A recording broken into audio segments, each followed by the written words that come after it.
Wow, Aquarius, that was a really nice wants to battle video.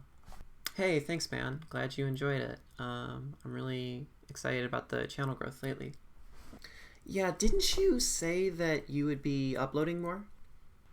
Yeah, you know what? I did. I said I was probably gonna do some more frequent uploads. And what day is it? Well, fuck. Hello everyone, and welcome to another video in the Draft League Academia series. Yes, it has been a ridiculously long time. I know I said I would upload a lot more. I did not.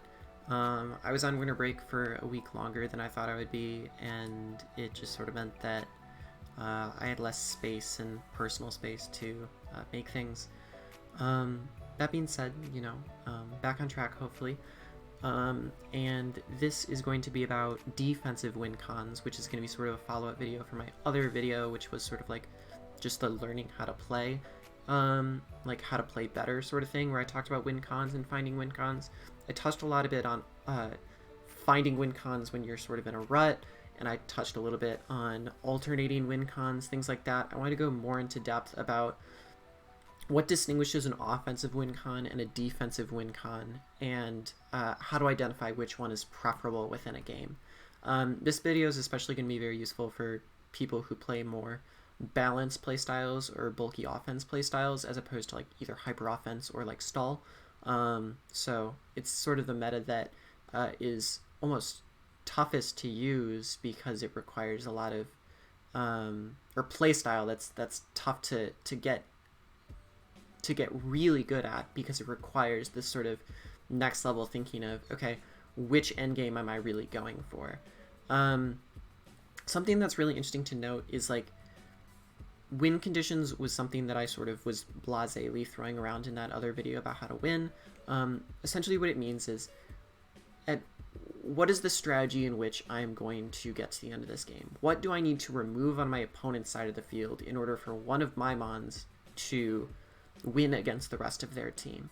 That comes importantly with a few things as well. One, it's understanding what your opponent's win condition might be and keeping that alive, because that is part of your win condition, which we might talk about a little bit later, but might also be used for a future video. And then, which is identifying your opponent's win condition. But then the other thing that's probably a little bit important to think about is thinking about not playing instinctually. There's a difference between playing the sort of instinct, go with your gut game, and the sort of instinct, let's just go for the super effective move. And when you're doing the latter, you're putting yourself at risk in a situation where you might be losing something that's integral to your end game just because you are attacking what's in front of you in the early game. You need to think ahead as soon as possible, as quick as possible, to identify at what point you think you can go for game. So I'm going to do a little mini example before showing some awesome games. This is a little spreadsheet document thing. So this is what I mean by offensive versus defensive Wincons, and I'm going to use actual mons to illustrate this in a sec. But this would be an example of an offensive Wincon. If this mon, hypothetically, was able to outspeed and take out these mons, hypothetically, whether it be by setup or just by choice scarf, whatever, like any sort of way it could outspeed and take out those mons, whether it means you need to get them in range, whatever. If Mon 1 is able to get Mon 2, 3, and 4 on your opponent's side to kill those Mons, then your Wincon, in this case of an offensive Wincon, would be to remove Mon 1 through one of your other Mons, right? So, say Mon 2 beats Mon 1, you're going to try and get yourself in a position where, you're able to kill Mon 1, or in other situations you can like use a lure that like might bait Mon 1 to go for an attack, and then you can KO it, which could be used with like resist berries, choice scarfs, whatever. But the idea of an offensive Wincon is if Mon 1 outspeeds and kills, or just offensively can beat 1v1 these set of Mons, your Wincon becomes removing Mon 1 with one of your Mons, however that may be, one of your other Mons, and then bringing in Mon 1 to clean up the game. So hypothetically, if Mon 2 took out Mon 1, then Mon 1 would be able to beat the rest of the team. And this is where it's sort of like, I always get into the idea of like don't worry about the numbers, right? Like if it takes all 3 of these to take out this mon, and this mon beats the rest of the 3, that's fine. You're still winning the game in the end. So a defensive win con is very similar. A defensive win con would be, hypothetically, if mon 3, let's say, walled mon 2, mon 4, and mon 1. Let's say that mon 3 walled those 3 things, or even maybe 2 things, right? Mon 1 and mon 2.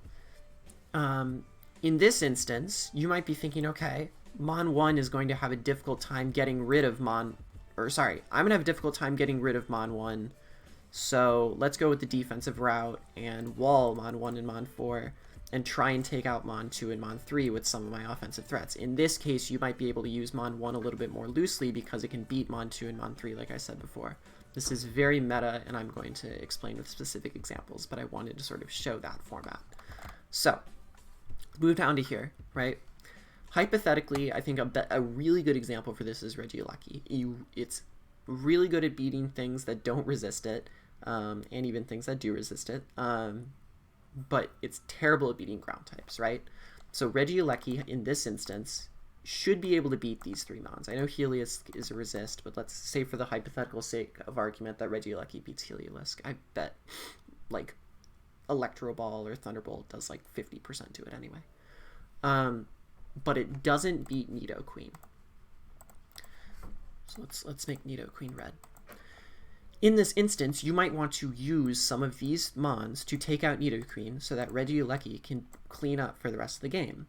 However, the rest of the mons on your team don't necessarily beat Nidoqueen that well. Fortress doesn't really, probably gets Flamethrower. Mienshao doesn't really have a super effective hitting move. Blissey, while able to wall it, he's just able to go into something like Urshifu Rapid Strike and go for a huge amount of damage against your team. Especially given you don't have fighting resist left. So maybe you want to pivot to a different option. Maybe you want to use Blissey as your win condition, which sounds very strange, but as a defensive win condition makes sense because your goal is you want to narrow this team down in a way where the rest of your opponent's mons fail to break Blissey. So if you used Registeel hypothetically to maybe bait in Nidoqueen and then made a double switch to, you know, Fortress, which had Rocky Helmet, or Mienshao, which would outspeed, or something, to take out the Urshifu, and then your opponent only had these 3 mons left, Blissey would be able to wall them, barring some like bizarre attack like Switcheroo, Spiritomb, or like even Superpower Nidoqueen probably wouldn't even work in this instance against Blissey. So the idea is about narrowing down what your opponent has, saying, okay, this is the mon I need to get rid of for the rest of my team to win, and this is how I'm going to do it. And if it means sacking all 3 of these mons in order to get Urshifu Rapid Strike dead, if it means, you know, switching Fortress in numerous times to get, like, Rocky Helmet chip off, or, like, you know, do something, or, like, start spike stacking, or whatever you need to do, even if it, like, costs all 3 of these mons, if you know that your mon walls these other 3, then that's a defensive win con that could be a better option than Registeel if your opponent's keeping Nidoqueen alive. Hopefully that makes a little bit more sense. I'm going to illustrate this with specific games and examples, and they're going to be kind of long. I do have them on like super fast, but people have long videos. But what I will say is that they're both Wi-Fi videos. One is a Gen 7 Wi-Fi video, and one is a Gen 8 Wi-Fi video. Hopefully that's okay in order to understand things. I'm going to go through like what's around and what's not around still. But generally speaking, I wanted to do some Wi-Fi videos because I wanted to announce that I am in a Wi-Fi league. Wow, crazy. I just got a Switch. Say hello. It's a Switch. Oh, Jesus Christ. But I got into a Wi-Fi league. It has about 20 people. I'm not going to name the name of it yet because I still have to be announced, and I think the league itself is still going to announce, but I'm a part of a Wi-Fi league for once, which is really exciting, which means now you can actually get more, often of content, and at the same time I can still produce some of these Draft League tutorial videos, but maybe at a more pace I'm comfortable with. So that's sort of just a little mini update in the middle of this video. But let's go to some videos. let's do this one first. So this is my good friend Dr. Slacking. I've talked about him a ridiculous amount on this channel. He's someone who has basically brought me into this community, and I love and appreciate. This is his Gen 7 game against mid Pokemaster, where he ends up using Gastrodon as a defensive Wincon. And the way that he does this is by switching around and trying to identify what has hidden Power Grass and what doesn't.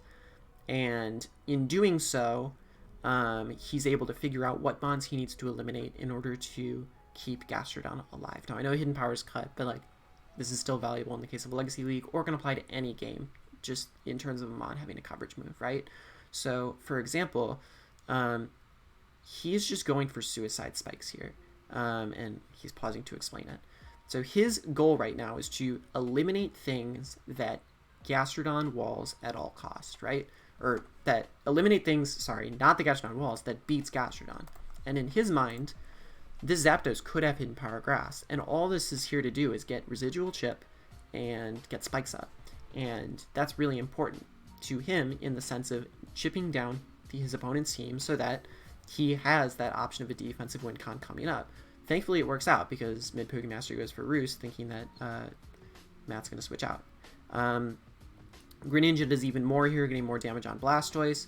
And in this instance, Matt now starts to go and scout for what this Blastoise might have. Blastoise goes for Aura Sphere, but he has to switch out here to see if it has hidden Power Grass. Yeah, so he goes into the Coco on the Rapid Spin, I believe, but that still does not mean that this Blastoise doesn't have hidden Power Grass. It just means that, you know, it's chipped down.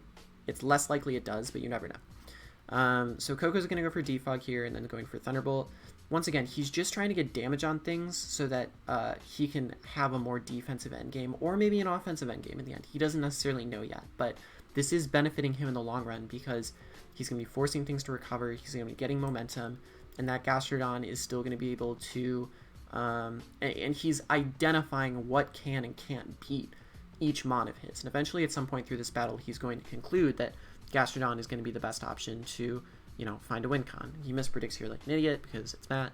I'm kidding, I love him. But generally he is trying to just play around, see what each mon has. You know, okay, this thing has Seismic Toss. All right, maybe this doesn't have Toxic, and therefore, you know, Gastrodon's going to be able to wall this thing. So now this is starting to go through his mind. He's also going to double here because, like, if this goes for Earthquake, that is even more likely it goes for Stealth Rock. So he's checking off the movesets in his mind. Okay, this has Milk Drink, Stealth Rock, Seismic Toss. What could this last move be? Is it Toxic? What is it? And he's going to eventually conclude that he's going to predict that Gastrodon beats this Miltank. So this is one thing that he actually wants to keep alive for a possible endgame here. So as it moves along, he's going to go into Gastrodon. He's going to see if this Miltank has anything for this Gastrodon. As you can see, it switches out. If it had Toxic, it would probably go for Toxic there. So now Matt knows that it is important to freaking keep Miltank alive if he wants Gastrodon to be a defensive endgame. Same thing here. He stays in to scout to see if Hidden Power Grass is a thing. Mid actually does have Hidden Power Grass, which he reveals later, but he hasn't revealed it yet. So Matt does sort of feel comfortable staying in right now, and even if the Hidden Power goes off, the Slug is able to take one and recover it off. So it's a good way to scout and know that, okay, this Blastoise needs to be dead in order for Gastrodon to have a defensive endgame. Getting it Toxic is perfect to make that happen. So he's going to now spend this time trying to get rid of a lot of other mons. So goes for Hidden Power. All of a sudden this Blastoise is virtually dead. So thanks to the Cure in Black, now he goes into Scissor. Scissor's something that is just able to be taken out by Cure in Black. So that's another thing that Gastrodon doesn't need to worry about. And next is Necrozma. He's going to try and take out Necrozma. Even if Necrozma is taking out the Cure in Black, it means that it's one less threat Gastrodon has to deal with. So once Greninja comes in here and cleans up this Necrozma, what does Mid have left? Mid has the Miltank, which we already know is going to be walled. Mid has the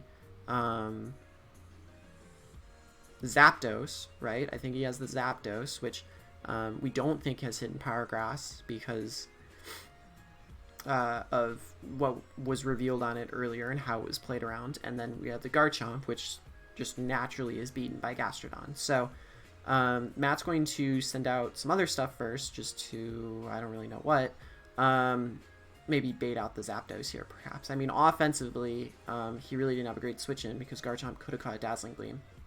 But now that he goes into Garchomp here, and Coco goes for Hidden Power, and, Coco goes for, Garchomp goes for Earthquake, Matt's able to bring in his Neolego and just clean up this game. So,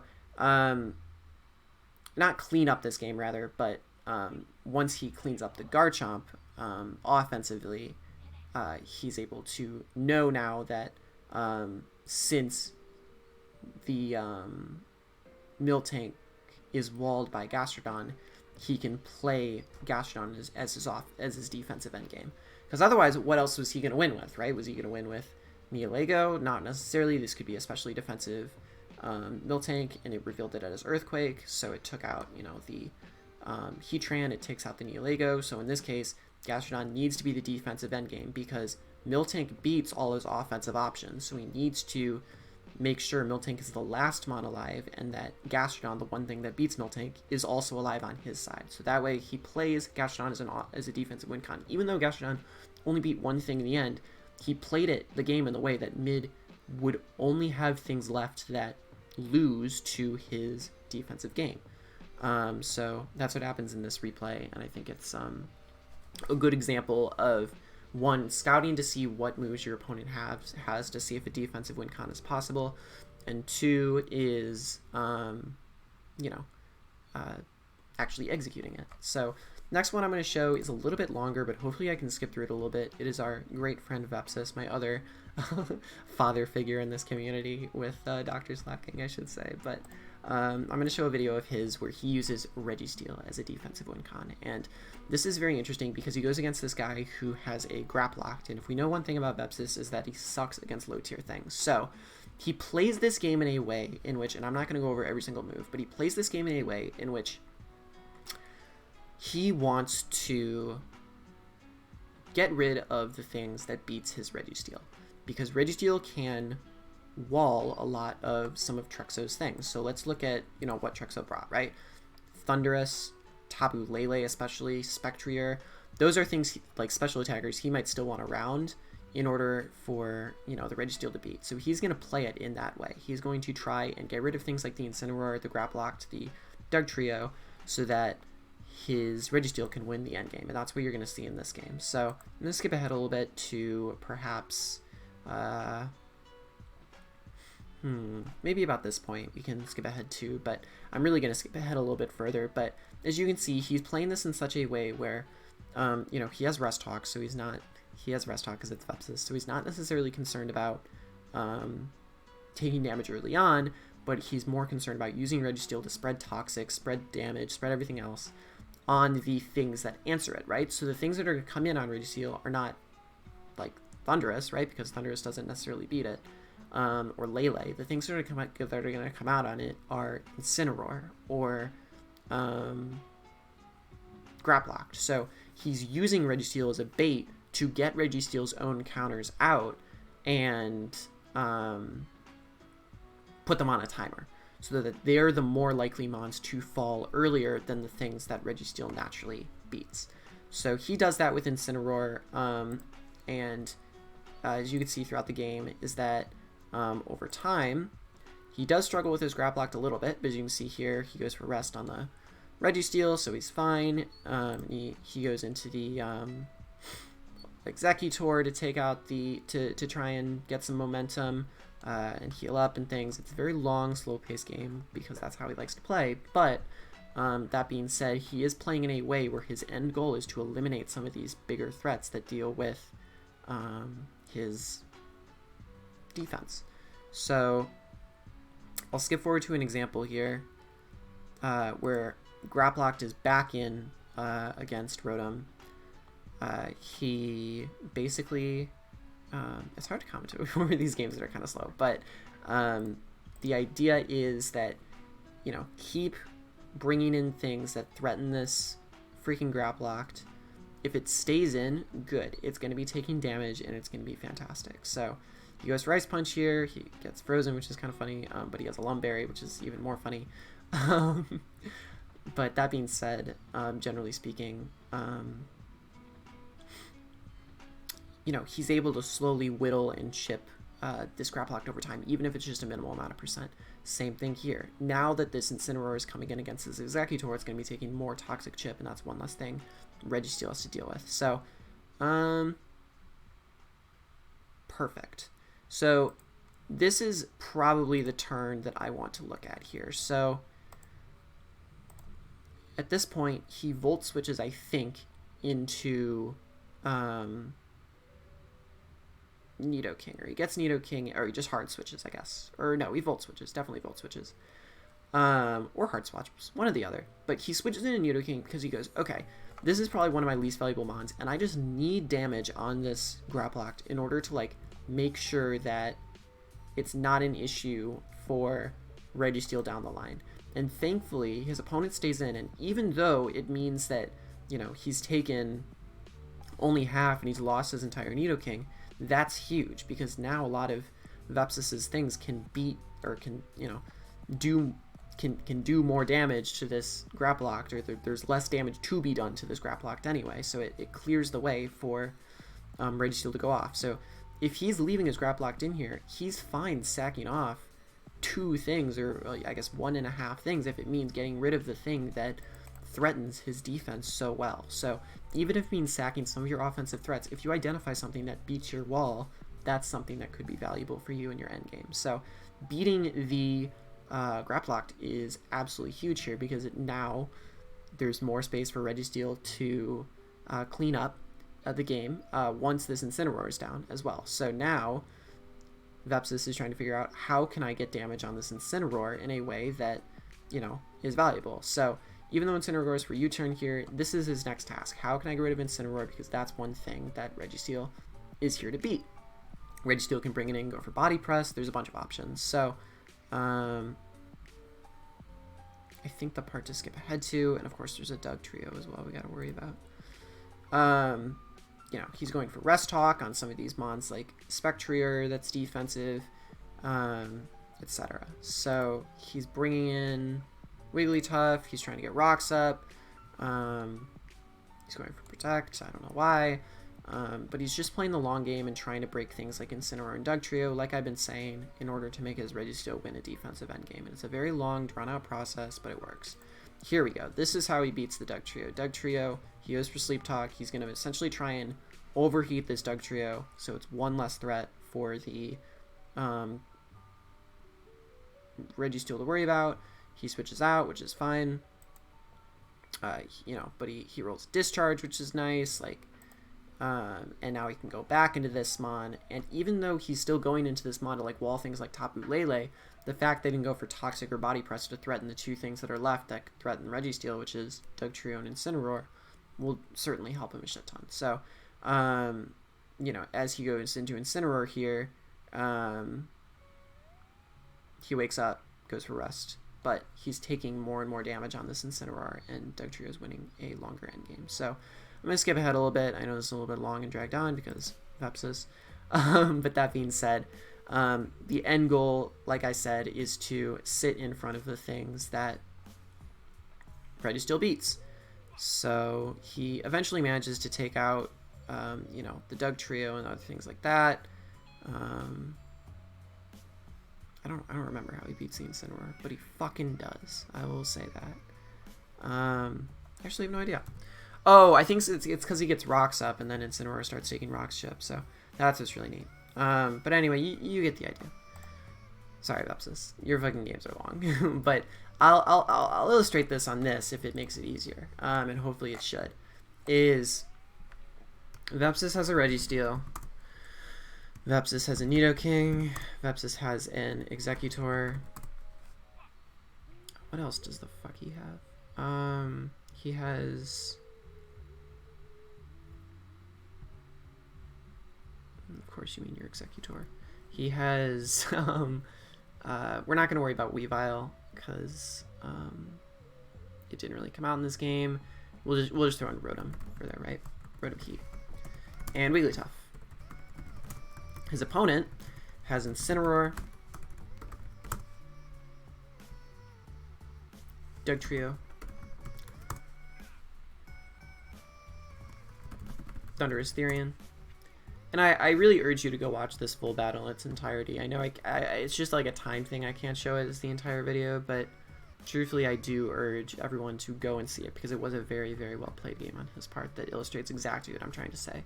And I do apologize for skipping through it, but it is sort of like something that's like a little long. But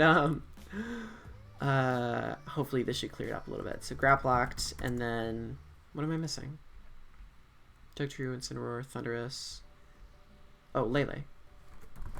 Right, so Vepsis is trying to play a game in which Registeel here leaves these Mons alive, which is something he successfully does at the end of this game. So what does he do? Okay, I'm going to trade Nidoking for Graplocked, and a little bit of Executor. We'll say that as well. He traded 2 for 1 here to get rid of one of Registeel's biggest threats. He also used Registeel to get Incineroar Toxic, so it was on a timer over time, right? Then he, you know, is threatening Dugtrio out with Overheat from Rotom Heat. He's threatening Incineroar with Rocks from Wigglytuff, and he's also threatening Dugtrio from Body Press. Registeel's bulky enough to take 1 hit from Dugtrio and Body Press it to death. With Rest Talk, he's able to wall the rest of these 3 Mons, win the game because he's able to successfully take these 3 Mons out first. That's the essence of a defensive Wincon, and I urge you to watch that battle in its entirety to sort of be able to see that for yourself. So hopefully that was a little bit nice of a video to explain what a defensive Wincon looks like and how it could be sort of executed in a game.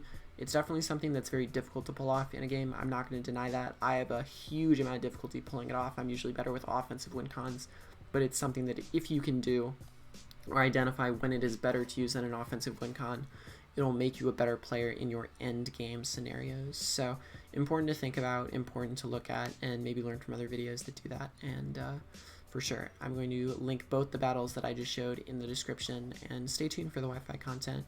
Hopefully you can see me playing some games in my mind for the people who haven't watched me play Draft League games on this channel before, although there's many in the past before I did some of these educational content videos. But either way, hope you enjoyed, and hopefully you enjoy the future content. I'll see you all later.